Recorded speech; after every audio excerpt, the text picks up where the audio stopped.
If everybody could find their seat, we're going to start panel 2.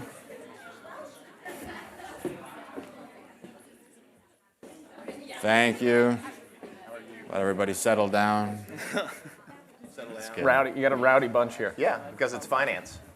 Passionate about policy. Okay.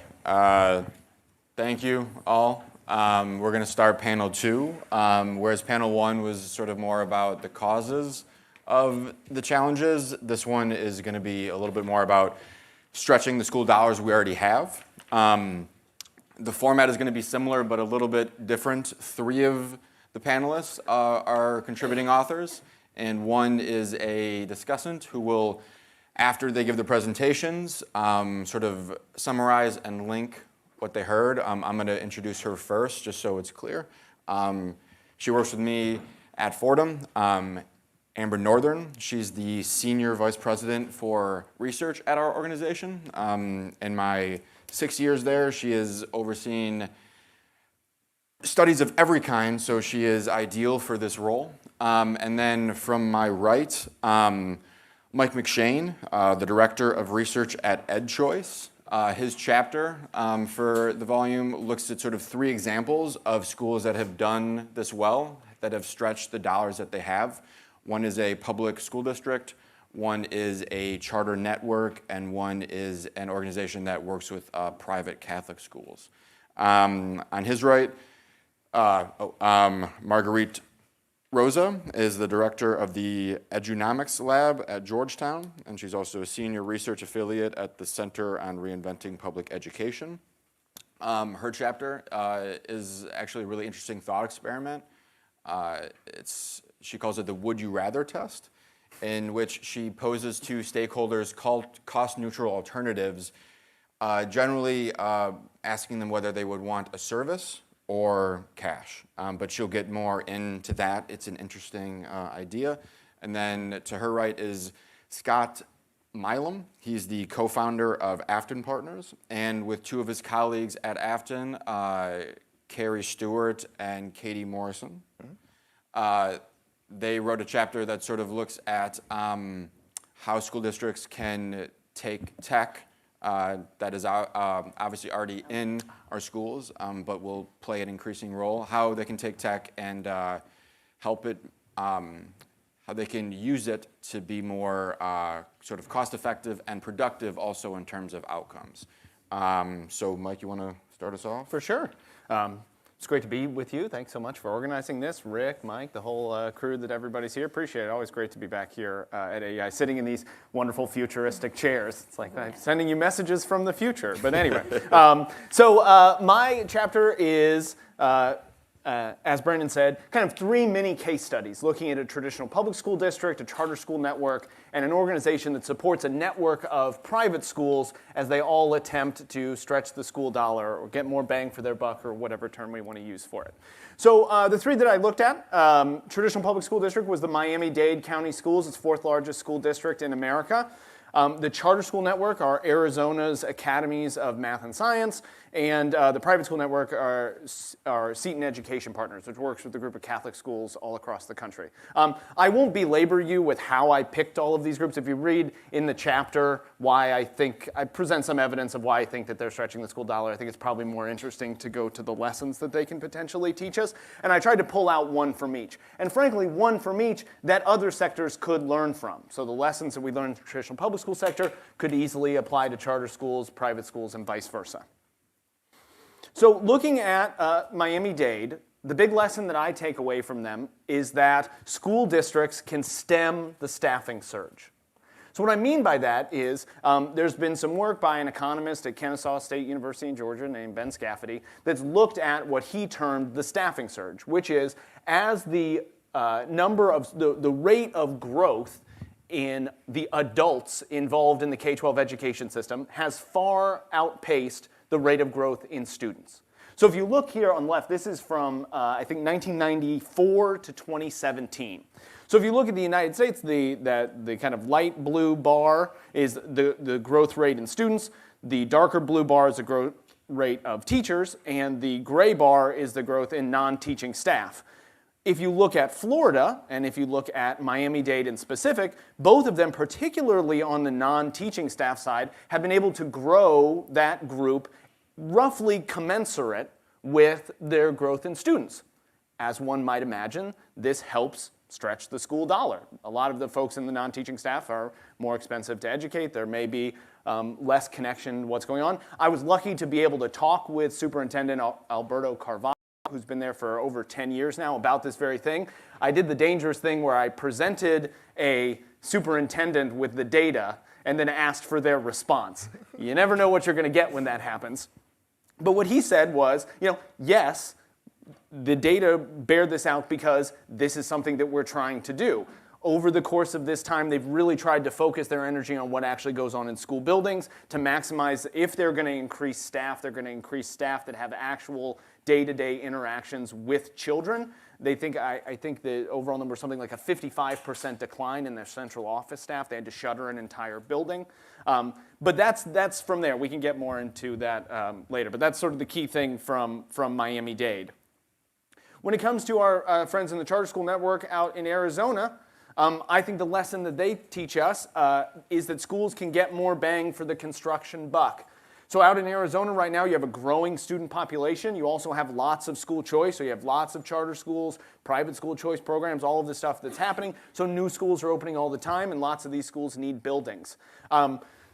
They are also, charter schools are funded at relatively low levels out in Arizona, so they really have to reach out for it. So I originally called the good people at the Academies of Math and Science because I was made aware of a program that the state of Arizona has that's a credit enhancement.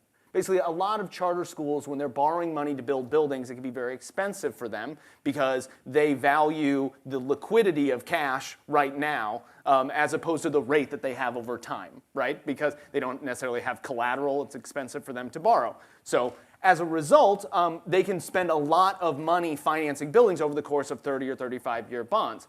So the state of Arizona created a program, essentially a pot of money, that acts as a guarantor. It makes it less risky for people to lend to charter schools because the state has their back in it. It saves a lot of money for these schools that can do it. So that's the sort of neat and tidy story that came out of my conversations with these people.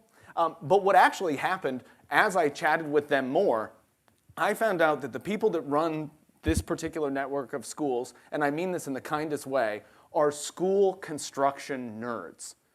They were unbelievably focused about the way that they engineer their school buildings. They spent a lot of time talking to me about following like commodities markets, because I guess a lot of buildings in Arizona are built with timber frames, but the price in timber went up, so they made this move to pre-engineered concrete blocks. So basically, they spent a lot of time focusing on the actual ins and outs of construction, working with their contractors and subcontractors and others and saving themselves a boatload of money to do it. I don't necessarily think that's something that we see in every major school construction project that we see across the country, but maybe some people can prove me wrong. And the last group that I looked at were Seton Education Partners. So they work with Catholic schools. Many of you are probably familiar with the declining enrollment in Catholic schools, the difficult financial situation that many of them are in. They implement a blended learning model specifically with the goal of bringing down costs, allowing schools to serve more students, having more students per teacher, but supplementing that with technology. I know there's going to be some other conversation on the panel talking about technology, so I won't. Just the big takeaway that I thought was really interesting, they eschew the kind of one-to-one device model that's really popular in a lot of places. They talk more about a two-to-one model. They really don't have to make these massive changes to schools. It saves money on infrastructure and others. But I'm excited to talk about all of them and hear from these other wonderful folks. Thank you, Mike. Marguerite? All right, so we're going to liven it up a bit with, that was lively, but I was just saying. Thank you so much. I was like, you want more? Yeah, I'm dying up here. Well, we're going to go play that middle school would you rather game, where you say things like, would you rather eat nothing but Cheetos for the rest of your life or nothing but tater tots for the rest of your life? Okay, except we're going to play it with education money, and we're going to do so intentionally. And we'll start with this one. We might ask our best teachers, would you rather have your current teaching arrangement or a $5,000 raise and 2 more students in each class you teach. We're asking our best teachers this, right? Those things are, turns out, cost equivalent. In fact, we can't really talk about class size or pay raises unless we're talking about alternatives, because whenever we're spending money, we're spending it on one thing versus another. And the numbers matter. In fact, the numbers matter enormously, and we'll explain why that in a minute. But you can't offer unequal things to people and think you can get a good response. And you can't not acknowledge the quantities and think you can get a valuable response, because the quantities change the answer. Education spending always involves choices. What we haven't been doing is making them intentional. So we talked about, should we lower class sizes or not? That's not compared to something else. So what I'm suggesting with this would you rather game is to construct cost equivalent choices. Make one of them, if possible, be a cash payment to the intended beneficiary. This is the most controversial thing that will be said today in this entire session. Yeah, because when I say that in rooms of people in districts, they gasp and look around for the tomatoes that they can maybe throw at me for this one. But I'm saying that partly as a thought experiment, but partly to put a dollar figure on the money that we're spending. And then I'm suggesting you invite feedback on the choices. And then you'll learn about the different dimensions of the things you're offering. So like this. Parents, would you rather enroll your 4-year-old child in a publicly funded preschool or get a check for $12,000? Right? So we're actually saying, this is what we're spending on you. Is it worth $12,000? I also put on there, what if the check was $30,000? And that's because there's at least one city in Seattle that their publicly funded preschool program costs $30,000 a student. And so you can imagine, again, the numbers change the answer. $12,000 is kind of the market rate for preschool. If it was $30,000, a lot of parents would say, I'll take the cash and I'll figure out what to do about my own kid. And I might even quit my job because that would be a lot of money. And those would be rational decisions that people might make. And so we might sit there and think, do we overdo the preschool? Could we have done it for less money and spent the rest of that on something else? Particularly maybe on the families that are raising young children, which tend to be our most low-income families when they have small kids. Okay, so what's the upside of using the would you rather test? Expand our thinking on how we might redesign services toward better value for the dollar. So we're actually putting dollars on it. It turns out when you ask district leaders and public officials about the value for the dollar, they often don't know what the dollar is, according to what the program they're offering. And believe it or not, it improves trust to do this. We have a lot of research that says if you talk in terms of dollar amounts and you give people a bunch of trade-offs that you're considering, they think you're better at your job, that you're more trustworthy, and that you've done your homework, even if you pick the choice they don't like. And this also adds some perspective by exploring the value to the beneficiary, which we don't always do. We talk about the programs we're offering, and we don't stop and say, what would matter most for this 4-year-old child? Okay, so, or for the principals, right? The principals, would you rather have a new specialist or a 4-week summer reading program for 120 kids that, by the way, could pay 12 teachers an extra $7,000? Or 1,000 hours of tutoring, which again could, to take a page from Brian Hassel's thing before, said show how you could pay your teachers more money. And it turns out we offer a lot of these in our Certificate of Ed Finance program and let people wrestle with them. And mostly they didn't realize these things were all the same cost. And they do have a lot of opinions, and they differ from place to place about which one they would choose. They just didn't know these were other alternatives that they could have had. In fact, what they do is default to the first one in systems without considering it. That's why you get these big surges in new staff. All right, so I know what you're thinking, but yeah, is giving out cash a reasonable option? So first I'm going to say it's already happening. We do this in a lot of districts. I'll give you one more here right now. There are places that pay parents money to get their own kids to school. We have that going on. There are a lot of these examples. I'm going to go back to this for a second, though. And it doesn't always mean that you have to go the route of giving out the cash. It's the considering of it that helps expand your thinking. But co-production is a model that's increasingly growing in other sectors and in other countries. And in education, you consider a co-op preschool an example of co-production. And that's where the beneficiaries do actively participate in the delivery of the service. A lot of people will say, can't do that, it doesn't work for everyone. Not everyone can get their own kids to school. Doesn't mean you can't consider it. You can consider it. You can also consider it for a subset and still leave a transportation system in place for the rest. Doing so, of course, means you're going to have to give schools more flexibility. And this makes sense most when a lot of these changes are made at the very localized level. So we want to end with why now? And that's partly because we're on the cusp of considering we have a lot of built-in cost escalators, more on that later. We have a lot of trade-offs we want communities to consider. This is a special note to LA, Chicago. You were in the middle of contract negotiations. Putting out some would you rathers might help. And we have a lot of vast and expansive new proposals on the table, preschool, free college, and things like that. And not the least of which is because we're about to unveil an enormous amount of new school-by-school financial data, and people are going to be asking questions. So embrace them and put them on the table for folks. So I'll end with this one. Teachers, would you rather have a $17,000 employer-paid health care plan or a $7,000 plan and $10,000 more in salary? Those are different choices that different districts in California have made right now. So that's a teaser to read the paper. Thank you. All right. All right, great. Thank you. I'm sort of heartened to hear that our thinking is really aligned. It's helpful. That is helpful. Because we haven't gotten together before. This is our first chance to do this. So the question that we have been wrestling with in our chapter is how can school systems invest in technology and how can they pay for it? We're writing this knowing a few things. First, technology is becoming more ubiquitous and many schools, districts, and charter networks are feeling increased pressure to adopt some type of technology in the classroom.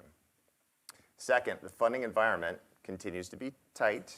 Nationally, public school funding is just coming back to pre-recession levels. Third, recent studies have also shown that even when districts do make the leap, many of these investments go underutilized or they're not utilized at all. So it presents a challenging dynamic for us. How can schools make effective technology investments that can be sustained in the long term? Afton has been working on this fundamental question since our founding shortly after the financial crisis. Based on our experience, we believe districts can get it done, and here's the best part. Typically, with the people and the dollars they already have. They just need to think a bit differently. What are we basing this on? Over the last 8 years, Afton has worked with nearly 150 school, district, and charter networks of various sizes and all over the country to build sustainable business plans to support innovative school models. Most of these school models involve technology. Our thoughts in the chapter are based on both quantitative and qualitative review of the plans and our experience with the school teams that develop the plans themselves, and also with grant programs such as Next Generation Learning Challenges and Raising Blended Learners in Texas. Before we share what has worked, let me touch upon what hasn't worked for a moment. Districts that have struggled to sustain new investments typically spend little time integrating the initiative within their own operating structure, leaving it layered or even isolated. This could look like, well, good dollars going after a bad strategy, or bad money going after a good strategy, which we explore a little bit more in the chapter. When you look at typical public school investments in people and stuff, what we've seen is positions that are created specifically for some type of initiative that are funded with grant funding or some other type of one-time funding. Devices, software, technology, same sort of thing, where they're supported with funding for just those things. Training and professional development that is either woefully inadequate and or supported by a separate contract that typically runs out at the end of the initiative. In our experience, these approaches don't end well. We call this school district lasagna. Lasagna might be the right choice for the cafeteria, but it's the wrong choice for funding. With this type of approach, which is all too common, initiatives are like layers on top of each other. They're too easily pulled when funding dries up. What's needed to fix this? More money, more staff. That's not always possible or needed. What we've seen work is a more strategic approach to planning. Schools and districts that are successful have created financial plans that are integrated, they're supported by both finance and academic leadership, and they're focused on the long term with a clear understanding with what problems or opportunities are being addressed by the technology itself. So what does an effective long-term plan look like, and how do successful districts enable them? Ultimately, districts need to be able to draw the line between the long-term academic plan and their financial plan over a multi-year period. Districts are most successful when their long-term financial plan is comprehensive of the design elements required for technology-enabled instruction. So break it down for a second. So when I say design elements, I mean how instructional time is used, how planning time is used, how human capital is used, and how technology is used itself. When I say long-term financial plan, I mean the costs of the resources like positions, software, hardware, professional development over a multi-year period to implement those design elements. And with there normally being a fixed pie, districts need to leverage existing positions, existing PD budgets, and repurpose resources toward the instructional strategy. This thinking is reflected in some of the quantitative analysis that we performed on some small set of districts that recently implemented blended learning. More will be included in the chapter, but the punchline is the districts plan to spend the majority of their one-time funding, their transitional funding, to move towards blended learning on people and professional development. While the rest of the investments are in stuff like devices and software, furniture, fixtures, retrofitting the facilities, over half are invested in people, all of which then sustained in the long term with recurring public funds. So let me leave you with 3 thoughts. We think that the public school districts and networks have the tools and people to sustain technology implementation with limited additional funds. 2, leaders of public school districts need to find ways to think beyond existing annual budget cycles and processes. 3, districts can help by calling for at least a 5-year strategic plan. This plan should reflect how technology adoption will be sustained in the long term, while without relying on incremental revenues such as tax levies and bond funds. We've seen districts have success with this in the past, and we believe there'll be more success stories to come. Thanks. Scott, Amber? All right. So my first comment is that it was last night at what time, Brandon, that you emailed me? Maybe 6, 7. Maybe 6 or 7. Can you be on a panel tomorrow? I'm like, sure. So read the papers this morning on the train at about 5:45. So I'm just giving you a little bit of context, but honestly, these were my quick and dirty thoughts when I read each paper, like what struck me as something that you would like to know if you don't read the papers. Want you to read the papers, but if you don't, I'm going to give you like one little nugget or 2 little nuggets from each that I think really resonated with me. And then my job at the end is sort of tie these together and try to say, okay, so what, and why do we care about these things? So the first thought is that lots of times I think that hard economic times make school districts begin to think about, okay, what can we do to stretch the school dollar and so on and so forth. But when you actually talk to really effective school districts and school leaders, they're doing this all the time. They're thinking about how we can leverage money better, how we can, repurpose staff or resources to align with our goals, right? Like it's like a big yawn. We talk about like, oh, what's your strategic plan? What's your logic model and so on and so forth. But honestly, when you go in and talk to these folks, they know exactly what goals they have for their district and their schools, and they should know how their resources can be leveraged or be made to be nimble to meet those goals. So it shouldn't just be, it should be all the time, no matter what the economy looks like. So just briefly on the papers, I think all 3 to me underscore the importance of having those impacted be involved in how to maximize spending. Not to just kind of, bring this down on high as we tend to do in education, but involve the people who are most going to be impacted. And we hear this a lot in education, but we need to do it and not just say it. I think part of equipping people is informing them in the conversation and being able to share, as Marguerite laid out, in lay-friendly terms how various scenarios could maximize resources, including human capital. So again, how can we be cost equivalent when we give these scenarios? How can we make sure they're in per unit terms? How can we make sure we lay out the value to the beneficiary? And so on and so forth. One example she didn't give in the presentation, but she gives in the paper, is on teacher sick days. And teachers typically, I was a teacher once upon a time, and you could, roll over your sick days. You could cash out your sick days sometimes. But teachers don't often know, like, okay, what does this mean? Like, there's an incentive for them just to use them because they're there. But if they happen to know, like, if the district happens to know, hey, it costs us $200 a day to have a sub. And then maybe you can say to teachers, you know what, we're going to provide a cash incentive of $100 per unused sick day, both to reduce absenteeism, and oh, by the way, we're going to save money doing it. So those are types of examples that I think meet all the criteria of the guidelines she laid out when you think about these trade-offs. I was also intrigued in her paper by this idea of co-production, which is involving those, in the actual trade-off scenario and sort of making them have skin in the game. She gave the example of transportation, which I thought was useful. But just one more time, just to underscore the point she made in her presentation, that don't curb the tendency to overreact to the outlast scenario, right? Like, but these people, I mean, there's an equity issue. A certain population is not going to be able to do that or whatever, and so on and so on. And I do think that that's the way we clam up when we think that somehow we're going to, have an equity faux pas. But I think this point of being able to offer some folks the opportunity and other folks not, but still keep, the status quo or the business as usual option on the table. That was an important point. And then just one more on this one, which I thought was kind of funny.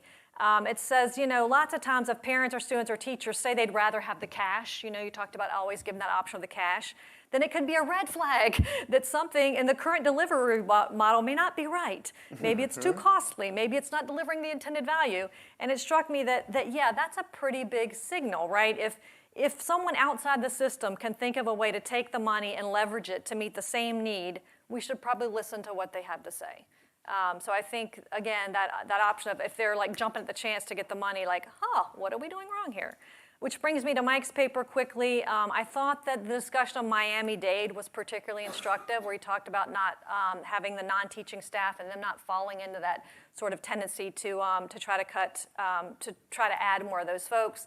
He gave the example of the central office staff, a lot of whom were educators, were put back into the classroom, which again, maybe that wasn't what they wanted to do, but it's obviously a better use of their time if we can help them on the instructional side. It reminded me not too long ago, well, actually it was quite a few years ago, Fordham did a survey on how to slim down education. It's a great, I'll do a little pitch, but it's a great cover. It's like a school. It's a little artist, and he did a rendering of a school, and the school's on a treadmill, just sweating, with his little windows are sweating or whatever. But anyway, the thing that came out in that survey when we asked the public was that they somehow thought that administrators were the ones who needed to go. The question, 69% supported reducing the number of district-level administrators to the bare minimum as a good way to save money because it meant cutting bureaucracy without hurting classrooms. So this idea of bureaucratic bloat really resonates with the public, whether you buy into it or not. And then on Scott's paper, just real quickly, this idea of integrating technology in the classroom, but not only funding the hardware, but the maintenance of it, that this is not a one-time cost that you've got to then figure out how we keep the technology, how we keep it running, how if no longer this instructional program that was great 5 years ago is not any good anymore. It's not engaging kids. It's not as high quality as we thought it once was. And so making sure that you're nimble in how you do your vendor contracts, which is kind of like a snoozer, right? People are like, vendor contracts. But if you've got this vendor contract that's got you into 6 or 7 years, right, and you cannot redeploy those funds or those monies, that's kind of a problem. So you need to be smart about how these contracts get set up. I got 1 minute. 4 quick thoughts on what this means in sort of a larger, frame of thinking. One, we hear a lot about return on investment, but it's hard to figure out what the heck that means. We don't know. I've been in research a long time. We don't know how to do good ROI studies. We don't have the data to do good ROI studies. But as Marguerite said, yay, ESSA's got this, new requirement where we're going to have school level per pupil data that we've not had before.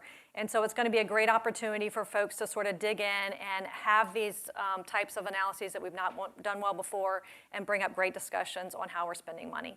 2, the idea of buy-in, let's not lose that. It avails, we can come up with these great ideas, but if you don't have buy-in from the voters, if voters hate the idea, if parents rebel and think it's awful, and if the community grumbles, then your idea is sunk before it's even started. So don't forget the buy-in. 3, the social emotional stuff is important. I know we hear a lot about it. I'm on a charter school board of a charter school in Ward 8. We need more mental health counselors. We really do. We need better services for kids who are in trauma. Like, yes, I'm a conservative. I'm saying it. We need it. But the problem is we need to figure out how to redeploy resources to make it happen. And these types of conversations, everybody loves social emotional learning, new shiny thing. All right, what can we do to sort of make sure we have these resources and be smart about it? And last, we talk a lot about bridging the policy and research divide in my world. Like, oh, we don't want the researchers over here and the policymakers over here and the school people over here.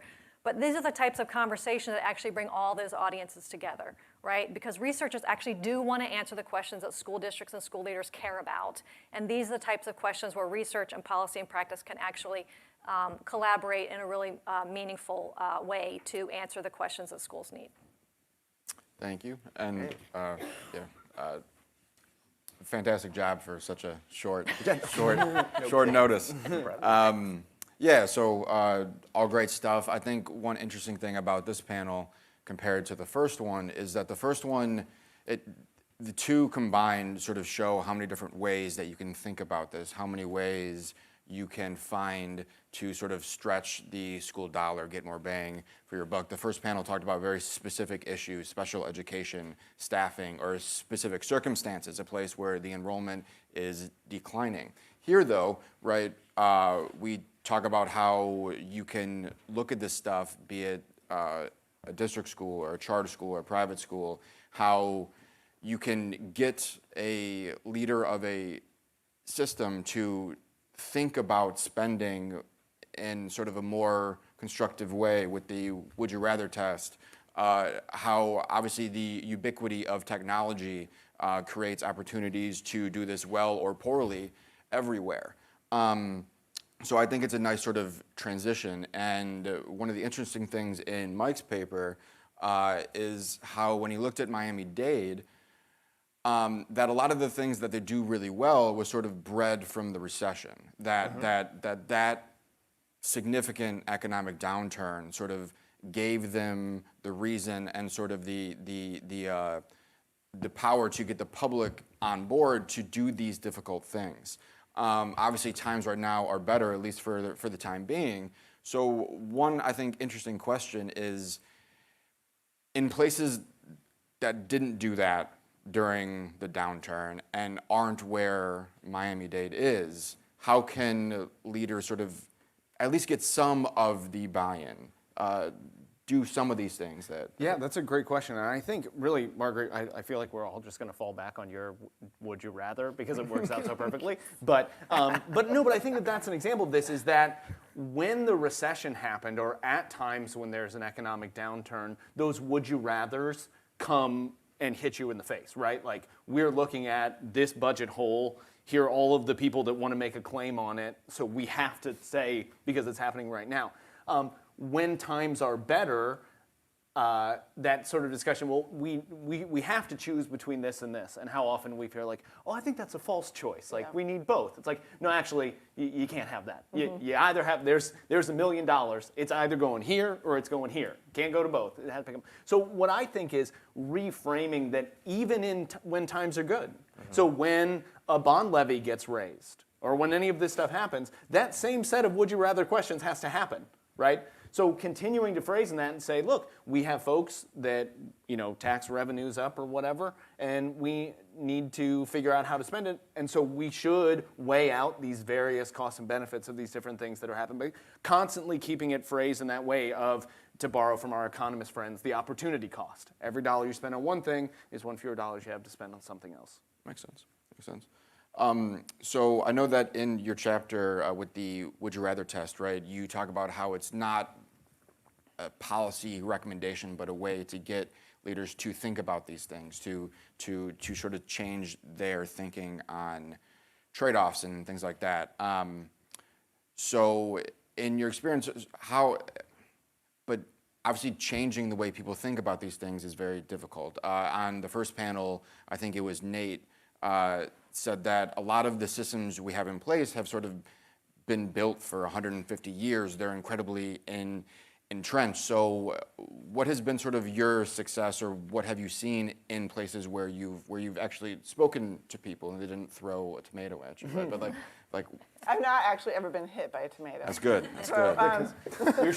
I'm really good at dodging. Mix it up. No, but so for one, I would say, and this is maybe a point of distinction to pull out here, Miami is an example of a centralized school district. It's the decisions are made centrally. And a lot of these questions that we're putting on the table are best wrestled with at the school level. And we know that because we work with principals a lot who come up with a rationale for, on the one where we had all the different choices that a principal can make, another staff member, or maybe a summer program, or maybe hours of tutoring. And then we've come up with other options. And some will say, you know what my school needs? My school needs option C. And another one will say, my school needs option B. And I don't have any, the right mix of teachers to take advantage of this one or that one or whatever. And yet they're not given those options. And you can make them at a centralized level and say, here's why I, the district, made this decision for all of the schools in my midst. Or you can pass some of those decisions back down on to the school level. And I think there's a point where if we do have an economic downturn, we're going to see more scarcity. And that means that schools may have to take advantage of more attrition. One of the things that's really not popular for district leaders is to do layoffs. But if you can take advantage of attrition and take advantage of some of these would-you-rathers on a school-by-school basis, you might find your way through an economic downturn and more scarce resources in a way that yields more advantages for the people who work there and for the students. And so I think that's kind of something I would want to put on the table if we're talking about this.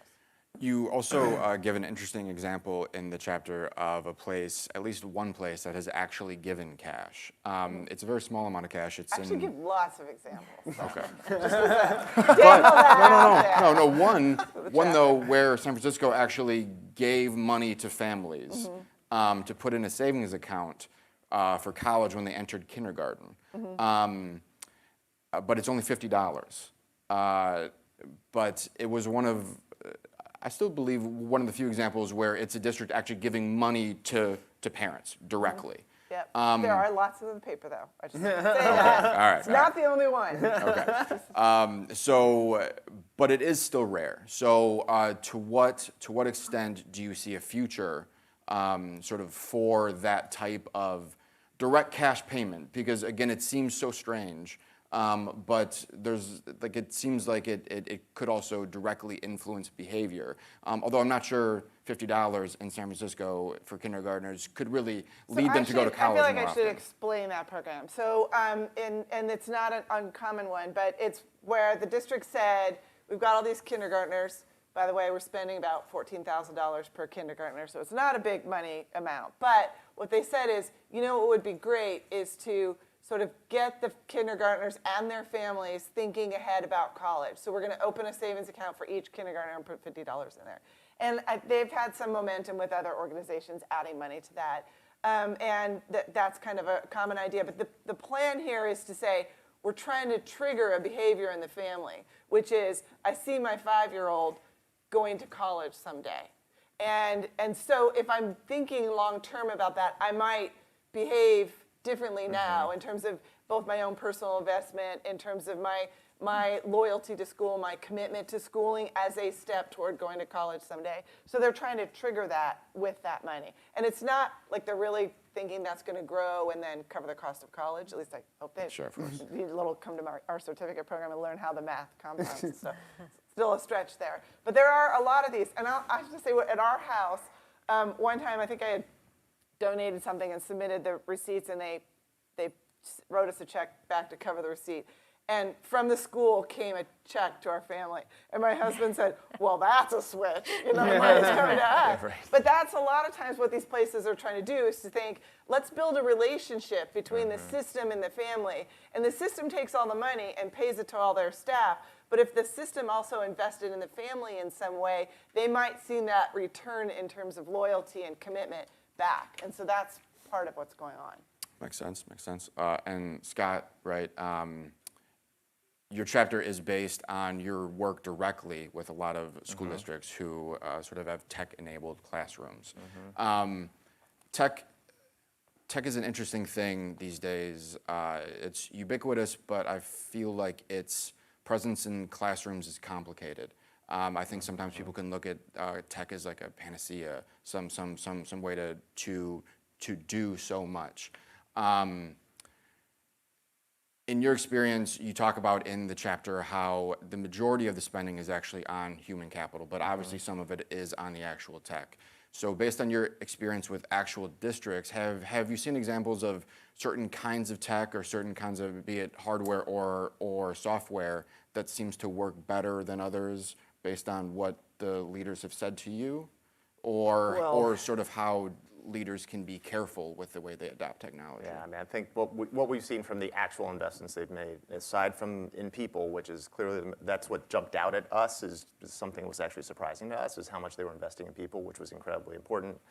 I think learning management systems, and it was just very important for the school systems, the teachers, everybody to be able to track a common set of data.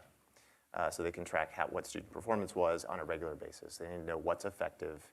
And to your point earlier is that a lot of the content, sometimes you can have the best laid plan going forward day one, and you know it's not effective. And teachers need to have, and the systems need to have, that flexibility that you're mentioning to be able to change midstream. They need to change, they'll know after a couple weeks if something's not working. And so if they need to come and bring in new software, if they need to have new content, if they need to have free content, they need to have the flexibility to do that and do it rapidly. And so just investing in both, I don't know, the flexible dollars for them to invest in technology is a huge plus. A. B, giving teachers the space and time so they can make those changes in the real time, also incredibly important for them to do. And this actually links a bit to, Mike, your part about Seed and Education Partners, their work with Catholic schools and blended learning, which obviously uses tech. You draw some lessons from it in your chapter in terms of what schools that use blended learning can take from it, but it seemed like some of the lessons may have been sort of applicable beyond those schools. So like, what do you see? No, I think I was just gonna put this to Scott, because I think it's sort of similar. One of the things that they told me was like, look, if your school is thinking about going towards blended learning, there's enough free stuff out there that you can pilot it in like one classroom or one grade and see for very low cost and with little human investment, and you can give it a go, and you can try it for a few months and see whether you like it, whether the kids are working, or whether others, and only scale up after you've kind of dipped your toe in it in a couple of these different areas. And that seemed to resonate with me as a sensible idea. If schools are thinking about doing this, use the free stuff for 2 or 3 months or a semester or for a school year, work out as many of the kinks, and then think about getting the more proprietary stuff that you need the licenses for. Yeah, I'd say in addition to that, as long as it's teacher-driven, right? It's driven by those in the classroom. From what we've seen, if it's teacher-driven and they know what they're trying to accomplish, right? They're trying to measure the outcomes. What is the problem they're trying to solve? Is it a literacy problem or is it a math problem? Whatever it is, be really specific about that and then measure the outcomes as they go so it doesn't seem like they're pushing something onto the teachers themselves. But yeah, I mean, that's an easier, less costly way to go forward with it too. That's a good break, actually. We got time now for Q&A from the audience. Again, we have 2 rules. When they give you the mic, please say your name and your affiliation, and please also ask a question. If you talk for too long and you ask a question, we'll have to move on. Here.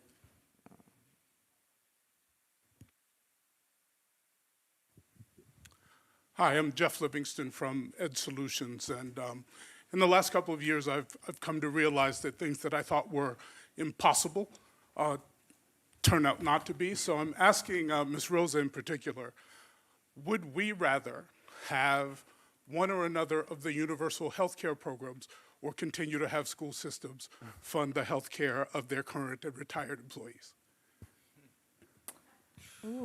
Well, Is that a hard question you're looking for? Glad I didn't get that. Brandon will answer that one. Yeah, I mean, maybe it depends on a district by district basis, but I think we should put it out there and invite feedback on it. And I think people will have different perspectives. And in the surfacing of the different perspectives, we'll probably come up with a more optimal solution than we would have if we didn't surface it. That's the thinking of this. And I guess part of this is a lot, I'll say the reaction I get from district leaders a lot is, hey, we have the best interests of the kids in mind. So do a lot of other people. And I think there's the worry that if we put trade-offs like this out to other people to make self-interested decisions, they should. And that's part of the whole mix. And self-interested decisions, I mean, parents is another group that care a lot about their kids. Might care more about their kids than the district does. And so we should hear what they believe would be the best mix of that. But I think in general, that's the exact kind of question that we should put out. And I can't pretend to guess what the answer will be. How's that for a dodge? Anyone else? Josh Kearns from Education Week. My question is for Scott. Over the years, we worked on a project called Market Brief, where we looked at the market around K-12, and we found similar to problems and issues that fall around research to practice, that there's issues around tools or platforms and implementation. And I'd be interested to see what suggestions or strategies or approaches you've seen in your work that help teachers and schools kind of work around those issues, if you've seen those issues at all. Yeah, I mean, one of the things I mentioned in the comments is the fact that there's a lot of implementations that go sideways. And also there's a lot of research, I think probably from EdWeek too, or at least been published in EdWeek, that reflected that a lot of software licenses go unused. Devices may not be fully utilized, they might be sitting in the corner. There's a lot of planning that has a lot of purchasing that's been done with very little planning, and I think that's where the tie-in comes in. It really comes to thinking through how you're going to use the technology to solve the problem, like we were talking about. What is the problem you're looking to solve? And make sure that that's working on a real-time basis. I mean, I think that data connection and loop with assessment is critical. That's why I think there's a lot of investments in LMS, learning management systems, to make sure that they have data on a real-time basis from students and outcomes from the students on a regular basis, but also training for teaching staff to use that data effectively. So the more that they can get good feedback from the systems, good feedback on what they're teaching and the content that they're using, that'll allow them, if they have the flexibility, to change up that sort of content and the approach they're taking in conjunction with some level of differentiation on typical procurement practices where you've made an investment for 2 years with one platform. That may not work. So you need to have the flexibility tied into some really thoughtful planning with data to really make, I think, some more effective changes going forward. Rick? Hey, Rick Hess, yeah. You all have talked about, Marguerite, you talked about trade-offs. Mike, you talked about everybody wants to spend $1 million on this and on that. It's hard to imagine ways in which more money wouldn't help schools. But we also know from the research on, say, for-profits and nonprofits that there's this paradox of success. That sometimes when you get more money coming in, it's harder to make hard choices because you can do everything. And so you wind up with staff that's larger than you need, or you wind up having challenges actually making operational decisions that might set you up for success. So when you're trying to advise schools and systems to make these trade-offs, especially those that are fortunate enough to get additional resources, are there strategies or tricks or ways for them to make sure that they're able to make choices and not simply do a little bit of everything?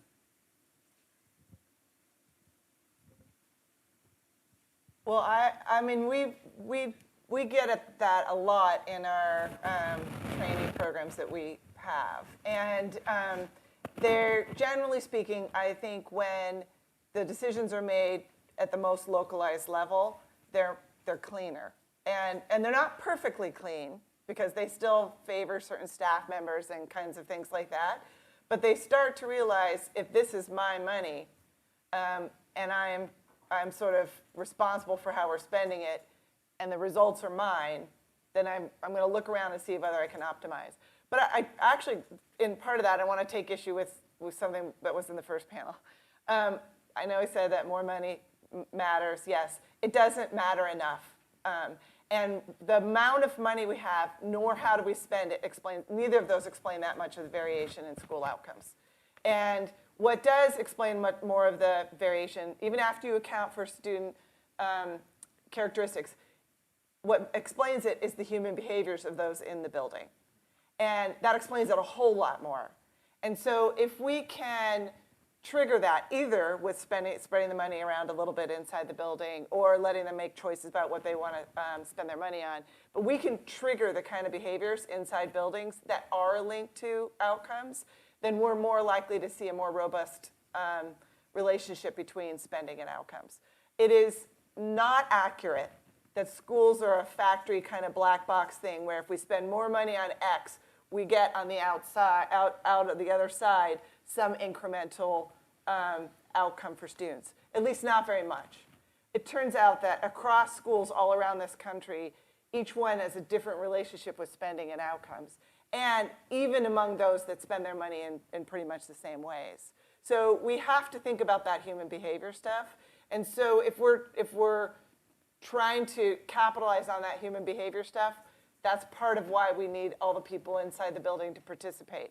Whether they spread the money around in little increments, or they spend it all on technology, or they spend it all on the librarian, or whatever it is, they have to kind of own that, roll up their sleeves, and then get the most for it.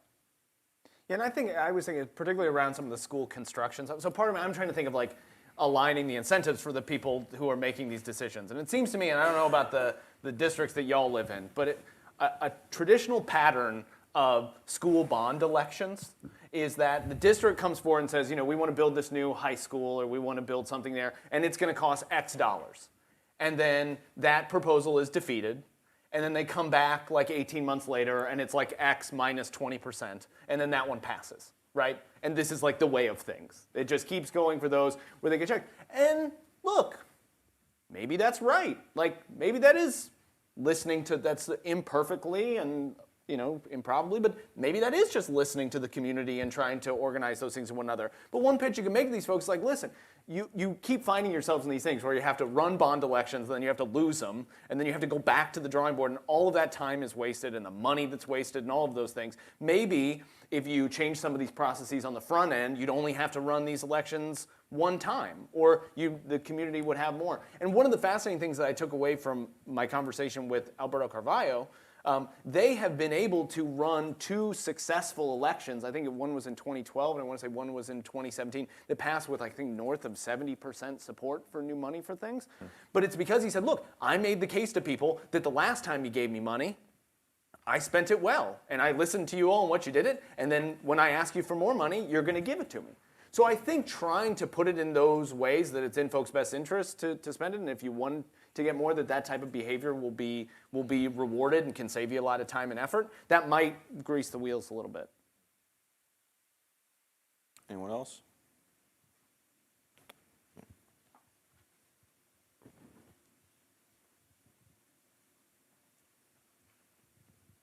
Mark Nadell. I wanted to follow up, Margarita, with Mike Petrelli's question from last panel to you in terms of exposing attention. You put out A or B. A favors efficiency, B favors equity. If it's hidden, we don't have to discuss it. But if it's exposed, it could exacerbate issues. So do you exclude certain trade-offs because they would be too contentious, or do you think about that? I've not thus far shied away from the contentious, but I would say that there is a public interest involved, right? So there may be things where you say, oh, that's a great idea, but the public interest is also matters, and so we all do this. Like, it's not efficient to spend money on special ed kids. Oh, but it actually is in the public interest that we do, so we're going to do it anyway, right? So, but there are plenty of examples. For instance, Philadelphia, there's an article out about how they were spending $60,000 per special ed kid who needed to have an aid ride to school. So much money. And so that they could pay the parents, those ones who wanted to, and say, how about I'll pay 30 or 40,000 or something like this, get your own kid to school. And a lot of parents would take that deal, especially because they weren't happy about the transportation they were getting. 60,000 and they thought it was lousy. So, but not everyone could. But doing something like that might free up money that could offer a better service for others. And so we might say it's not equitable, but it's more efficient. But it is in the end better for all parties. And so I think that's what we're kind of looking for, that middle ground. And that's why I was saying don't react to the outlier case of the parent who says, I don't know how to drive or something like that. So they can't all participate. I think there are ways. And I think there are ways for small districts, rural districts that are out there to really kind of think about these opportunities more. And it may be the case that you might trigger some 2-day-a-week homeschooling or something like that. And some families might say, this is a great deal for us. And some other ones might say, I can't do that. Well, it doesn't mean you have to offer the same thing to everybody for it to still be equitable or efficient. And that it's not going to always be that clean, but we're likely going to come to more optimal solutions if we put them on the table. Probably have time for one more question if anyone wants to. Sure. Yeah. Hi, Susan Sclafani, longtime DC person and consultant.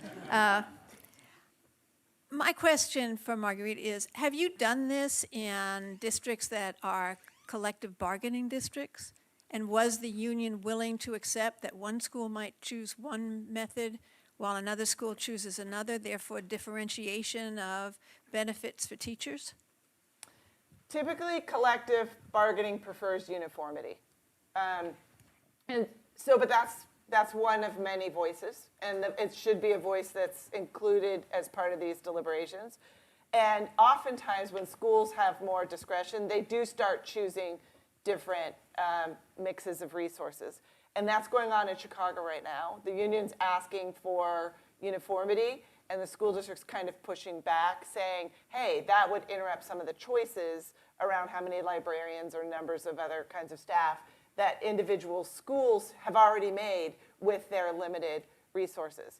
I think the mistake we make is not elevating those voices as part of the discussion. So if the district goes into the dark smoke-filled room with the union and has a quiet conversation without anybody else weighing in, we've missed the opportunity to invite more people into the would you rather discussion. And if more people are brought into the would you rather discussion, we might change the balance of voices on those. And so where we are seeing more purposeful participation by school leaders, we are seeing more of these choices being made. And school leaders, it turns out principals, are the most trusted voice out there, even for teachers. Teachers listen to their principal more than they'll listen to their collective bargaining partner.